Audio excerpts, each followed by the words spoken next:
Maraknya kasus bullying atau tindak penindasan yang terjadi di lingkungan pendidikan yang seperti dilakukan sekolah. oleh sejumlah remaja SMP putri negeri di bawah umur di Jawa Cilacap, Timur yang Jawa diduga Tengah menjadi viral korban media kasus sosial. ini dengan memanggil sejumlah pihak Bullying setiap merupakan sekolah para ekspresi remaja menyimpang ini. pada anak dalam upaya pencarian jati diri. Peran pendidikan di keluarga dan Aksi sekolah sangat bullying atau diperlukan sebagai perundungan penyeimbang.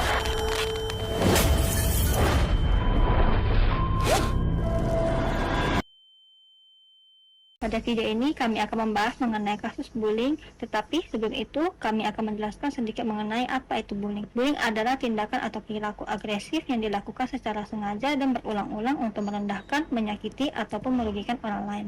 Bullying bisa terjadi di berbagai tempat seperti di sekolah, tempat kerja, lingkungan online, ataupun tempat umum. Berdasarkan data yang ada di atas, dapat dilihat bahwa kenaikan jumlah kasus bully Indonesia terus bertambah hingga 14.512 orang.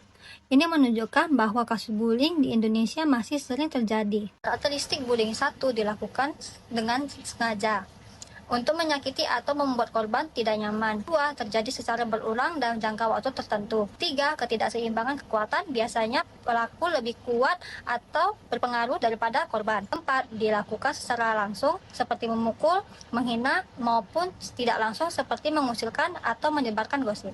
Jenis dan ancaman perilaku bullying. Bullying sendiri terbagi menjadi 4. Pertama, ada bullying fisik.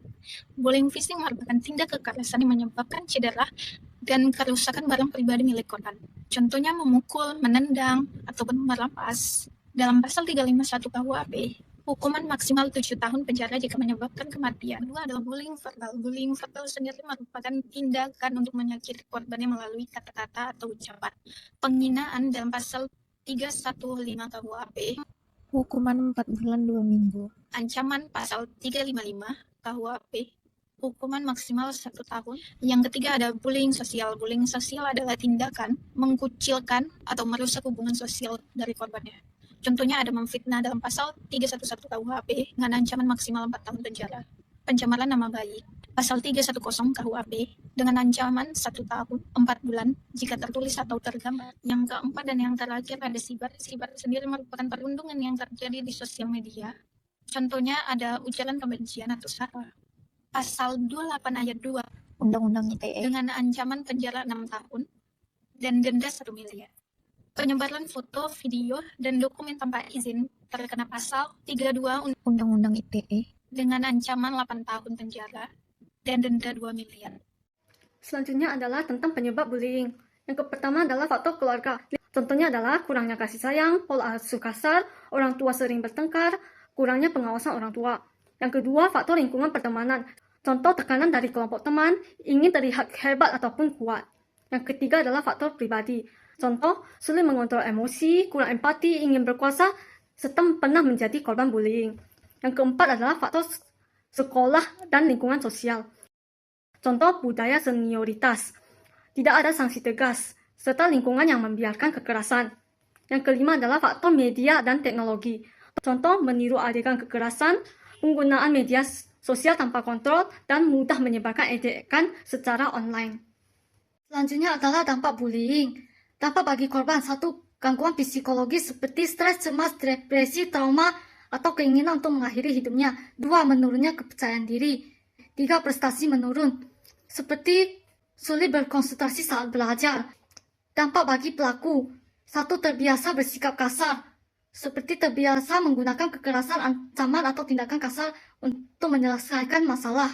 2. Kurangnya rasa empati, pelaku menjadi kurang mampu memahami dan menghargai perasaan orang lain. 3. Memiliki perilaku agresif, pelaku dapat berkembang menjadi pribadi yang mudah marah, suka memaksa, dan sulit mengendalikan emosinya. 4. Berisiko melanggar aturan dan hukum. Dampak bagi lingkungan: 1. Lingkungan menjadi tidak aman. 2. Hubungan sosial menjadi tidak sehat. 3. Menurunnya semangat belajar. 4. Menciptakan budaya kekerasan. Baik, di sini kami menampilkan data dari Kementerian Kesehatan terkait kasus perundungan yang terjadi pada peserta program pendidikan dokter spesialis atau PPDS. Data tersebut menunjukkan bahwa perundungan masih menjadi masalah yang serius dan terus terjadi hingga saat ini. Karena itu, kami akan mengangkat salah satu kasus yang sangat menyita perhatian masyarakat, yaitu kasus Dr. Aulia Risma Lestari, mahasiswi PPDS Anestesi Universitas Diponegoro. Pada tanggal 12 Agustus 2024, Dr. Aulia ditemukan meninggal dunia di kamar kosnya di Semarang. Ia diduga meninggal akibat overdosis obat anestesi.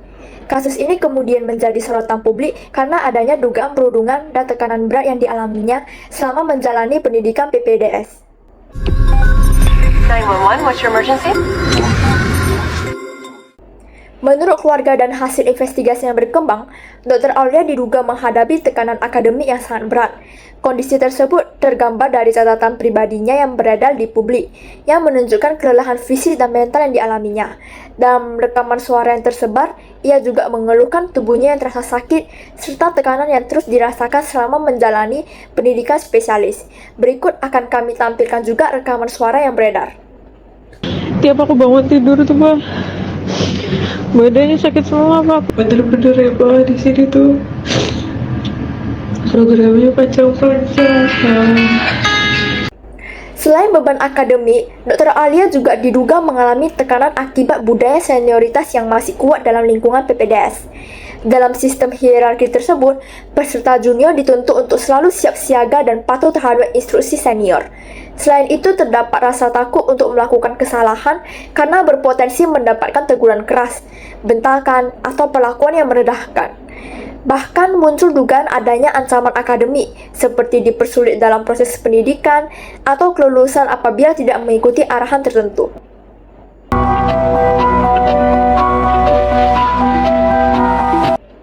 Selain tekanan akademik dan budaya senioritas, investigasi juga mengungkapkan adanya dugaan pungutan tidak resmi di lingkungan PPDS. Sejumlah peserta junior diduga diminta memberikan iuran atau kontribusi tertentu di luar kebutuhan akademik formal. Kondisi ini menimbulkan tekanan karena peserta merasa harus ikut berpartisipasi agar tidak dianggap tidak kooperatif oleh senior.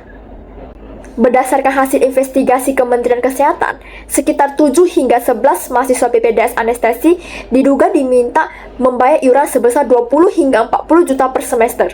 Dana tersebut digunakan untuk kebutuhan konsumsi mahasiswa baru dan senior, serta kebutuhan operasional seperti transportasi, menggaji OB, serta berbagai kebutuhan senior lainnya. Polisi menetapkan 3 terdakwa. Terdakwa pertama adalah Taufik Eko Nugroho, yaitu Kepala Program Studi Anestesi Fakultas Kedokteran Undip. Taufik didakwa karena melakukan pungutan liar dalam kurun waktu 2018 hingga 2023 sebesar 2,4 miliar rupiah. Taufik tidak hanya melakukan pemerasan di lingkungan PPDS, dia juga menerima uang untuk keperluan pribadinya sebesar 177 juta. Dan karena itu, dia dihentikan dari jabatannya sebagai Ketua Program Studi untuk sementara. Maka dari itu, Taufik dikenakan pasal 368 KUHP tentang pemerasan, pasal 378 tentang penipuan, dan pasal 335 tentang perbuatan yang tidak menyenangkan. Pengadilan Negeri Semarang menjatuhkan hukuman 2 tahun penjara kepada Taufik. Tetapi Taufik tidak menerima hal itu dan melakukan aju banding ke Pengadilan Tinggi Jawa Tengah. Namun, hasil akhirnya bukannya mempermudah, tetapi memperberat hukuman kepada Taufik, yaitu 4 tahun penjara. Taufik yang masih belum bisa menerima hukumannya itu melakukan kasasi ke Mahkamah Agung. Dan hasil akhir dari Mahkamah Agung menolak kasasi tersebut. Dan hukuman akhir untuk Taufik adalah tetap 4 tahun penjara. Terdakwa kedua, Jara Yupita, yang merupakan dokter senior di PPDS Anestesi. Jara melakukan upaya perundungan dan pemerasan uang biaya operasional pendidikan dari juniornya sejak 2022 hingga 2024. Dari kesalahan Jara tersebut, Jara dikenakan pasal 368 KUHP tentang pemerasan dan pasal 335 tentang perbuatan tidak menyenangkan. Dari keputusan akhir Pengadilan Negeri Semarang menjatuhkan hukuman 9 bulan untuk Jara. Terdakwa ketiga, Sri Maryani, yang merupakan staf administrasi. Sri membantu dalam pengelolaan dan penarikan dana iuran PPDS. Sri juga terlibat dalam sistem pungutan administrasi yang tidak resmi, serta berperan dalam alur koordinasi keuangan internal PPDS. Maka dari itu, Sri dijatuhkan hukuman pasal 368 KUHP tentang pemerasan dan pasal 335 KUHP tentang perbuatan tidak menyenangkan. Dan akhirnya, Pengadilan Negeri Semarang menjatuhkan hukuman 9 bulan penjara terhadap Sri. Berikut adalah kesimpulan dari kasus yang telah dibahas, yaitu senioritas yang sehat seharusnya berisi bimbingan, dukungan, dan berbagi pengalaman, bukan perundungan atau penyalahgunaan kekuasaan. Lingkungan pendidikan dan kerja perlu dibangun atas dasar saling menghormati, rasa aman, dan dukungan untuk perkembangan setiap individunya. Upaya mengatasi budaya senioritas toksik adalah yang pertama, mengubah pola pikir senioritas, yaitu senior berperan sebagai pembimbing. Yang kedua, menghentikan budaya balas dendam. Pengalaman buruk masa lalu tidak boleh diwariskan kepada generasi berikutnya. Yang ketiga, membangun hubungan yang saling menghargai. Senior dan junior perlu menjaga komunikasi. Yang keempat, memperkuat aturan dan pengawasan. Institusi harus tegas terhadap bullying dan penyalahgunaan wewenang. Oke, selanjutnya keterkaitan bullying terhadap nilai-nilai Pancasila. Nah, di sini kita akan membahas dari mulai sila yang pertama, ketuhanan yang Maha Esa. Sila pertama mengajarkan bahwa setiap manusia adalah ciptaan Tuhan yang harus dihormati dan diperlakukan dengan baik. Bullying bertentangan dengan nilai ketuhanan karena pelaku tidak menunjukkan kasih sayang, kepedulian, dan penghormatan terhadap sesama manusia. Sila kedua, kemanusiaan yang adil dan beradab. Sila kedua menekankan pentingnya memperlakukan orang lain secara adil dan beradab. Bullying melanggar nilai kemanusiaan karena korban diperlakukan secara kasar, direndahkan, dan tidak dihargai martabatnya sebagai manusia. Sila ketiga, Persatuan Indonesia. Sila ketiga mengajarkan pentingnya persatuan, kebersamaan, dan hidup rukun. Bullying dapat merusak hubungan sosial karena menimbulkan permusuhan, rasa takut, dan perpecahan dalam lingkungan sekolah maupun masyarakat. Sila keempat, kerakyatan yang dipimpin oleh hikmat kebijaksanaan dalam permusyawaratan perwakilan. Sila keempat mengajarkan bahwa masalah seharusnya diselesaikan dengan musyawarah dan sikap bijaksana, bukan dengan kekerasan atau intimidasi. Pelaku bullying biasanya memaksakan kehendak dan menggunakan kekuasaan atau kekuatan untuk menekan korban.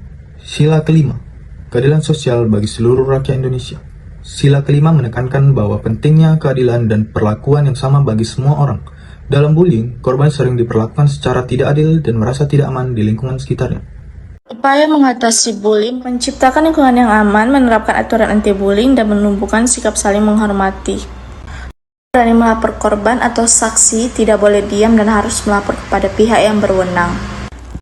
Memberikan perlindungan kepada korban dan memberi rasa aman, dukungan, dan pendampingan psikologis. Memberikan sanksi yang tegas seperti teguran, konseling, skorsing, atau sanksi hukum jika diperlukan. Mengembangkan kegiatan positif melalui organisasi, kegiatan sosial, olahraga, dan seni untuk membangun karakter yang baik. Sekian dari kelompok kami, terima kasih.